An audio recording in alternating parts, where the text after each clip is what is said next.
Every person of conscience wants to do right by those who struggle because they are different. But sometimes the things we do in good conscience have bad consequences. A few years ago, my state enacted something like the Equality Act, making gender identity a protected class. This has not gone well for disabled people. I'm here to ask you, please don't follow our example. Please listen to the story of what happened to my family. 2 years ago, my disabled daughter asked her counselor an innocent question about something she heard in school. Was it true that people could be born in the wrong body? As a disabled young woman, she sometimes felt like her body was at war with her. Could that mean her body was wrong?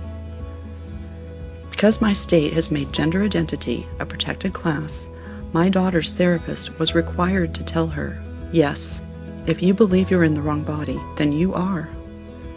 This is gender identity, the non-scientific idea that a person's state of mind is immutable, but biology is not, and that a young girl who struggles with her body is really a man. My daughter doesn't want to be a man. She wants to be a wife and mother, and to be free of the sorrows of physical disability. What happened to her that day in her therapist's office terrified her. Fortunately, my daughter and I are close. She told me how frightened she was, so I stopped taking her to that therapist. But because of what the undefinable idea of gender identity has done to the laws of my state, I can't find my daughter another counselor who can be trusted to help her deal with the realities of her disability. If my daughter were to mention even innocently what transpired with her last therapist, that new therapist would have to say the same thing. You are in the wrong body. And because I told my daughter that no disabled person is born wrong, I could be reported to Child Protective Services for failing to affirm my so-called son. And none of this, of course, would help my daughter's disability. So I can no longer trust the system. I can only trust my gut. My gut told me there was one person I could confide in. My daughter's physical therapist, who's been helping disabled kids for over 30 years. My gut was right. The therapist told me that every day she sees young disabled people who are at war with their bodies. Oftentimes they'll say things in frustration because they're having a bad day. But a few weeks later, after a little more hard work and a little less pain, those feelings of frustration give way to resilience. I've seen it with my own eyes.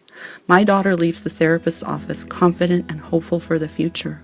But like me, this veteran physical therapist lives in fear because of anti-conversion therapy laws that my state enacted in the name of protecting gender identity. This therapist could lose her license for failing to affirm that her patients are in the so-called wrong bodies.